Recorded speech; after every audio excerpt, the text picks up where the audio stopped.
Yes, start. Whosoever has a hunger for attaining God must develop humility. Many of you reading this probably think that you already know that. Great sons through the ages have spoken in one voice regarding the indispensability of humility, the very foundation upon which the palace of devotion can stand. The teachings of Mahaprabhu that are highlighted so elaborately by Jagadguru Sri Kripaluji Maharaj extol the spiritual principle of humility. Be humbler than a blade of grass and more tolerant than a tree.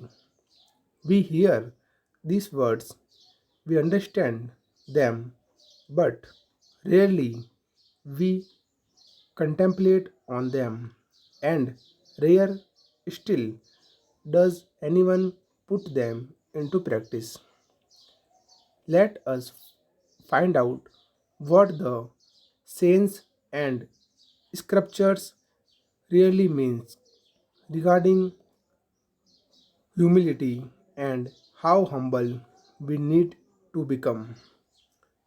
One of the many admirable qualities of my Guru and late father Jagatguru Sri Kripaluji Maharaj was his use of stories and analogies to teach spiritual truths.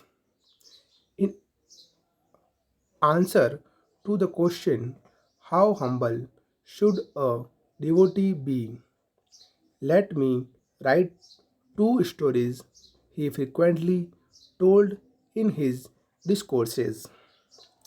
The great philosopher Socrates had an ill tempered wife for whom abusing was an everyday affair. Socrates knew that this was just a play of the three guns that caused her to be troubled in this way, and so he shrugged off, outburst with laughter. One day, not being able to incite her husband to anger, she poured a bucket of water over him. Socrates turned to his friend and said, "You know, there is always a shower after a thunderstorm." His friend remarked, "How can you take this kind of misbehavior?" Socrates replied smilingly, "We are not really fighting, but putting on a performance for you. We play around like this all the time." In this way, Socrates could turn provocation into a joke and laugh it off. The ability comes only with humility. Usman, a Muslim sant, was walking with his disciples when someone threw a basket of ash from an upper floor window that accidentally fell on him. When Usman was covered in ashes, he gazed upward and said, "My dear Lord, it is appropriate that hot burning coals are thrown all over me, for I love this world instead of you. But being so merciful, you have covered me in these essays. Instead of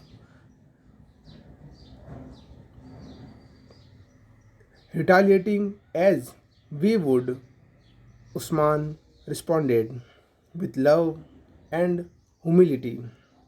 This is how humble we must become to progress on our chosen spiritual path. But what is our condition? If someone criticizes us, that is, tell us something true about ourselves. We cannot control our anger. This is true even of those who have taken the renounced order of Samyans, let alone householders like us. Humility is paramount. Actually, it is the main ingredient in surrender, and so without it, our spiritual life cannot even start. Full stop. Thank you.